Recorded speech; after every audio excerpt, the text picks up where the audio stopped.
Assalamualaikum warahmatullahi wabarakatuh. Halo semuanya teman-teman channel Papa Yas Gorontalo. Hari ini tanggal 17 September 2021, saya ingin berbagi situasi lagi buat teman-teman khususnya yang berada di luar daerah. Semoga kalian melalui video ini saya temui dalam keadaan sehat dan sukses. Nah, sekarang saya berada di perempatan lampu merah Enden.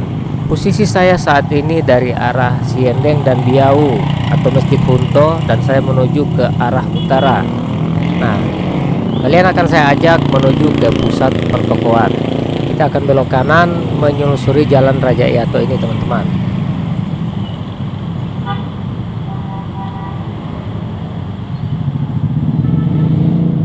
Nah, sudah lampu hijau, mari kita jalan. Tapi sebelum itu, buat teman-teman yang baru ketemu dengan channel ini, jangan lupa di like, di komen, dan di subscribe tentunya. Apabila kalian sudah subscribe, dicentang tanda loncengnya agar kalian akan mendapat notifikasi ketika saya mengupload video baru. Oke teman-teman, ikuti terus ya video ini. Inilah wajah kota tanggal 17 September 2021. Selamat menyaksikan.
Baik teman-teman, terima kasih banyak sudah mengikuti video ini dari awal sampai dengan akhir tayangan ini. Bagaimana menurut kalian tentang perkembangan kota Gorontalo saat ini? Berikan komentar terbaik kalian di kolom komentar. Oke teman-teman, semoga kalian bisa terhibur dan bisa bernostalgia dengan video ini. Akhirnya saya undur diri, sampai jumpa di video saya berikutnya. Wassalamualaikum warahmatullahi wabarakatuh.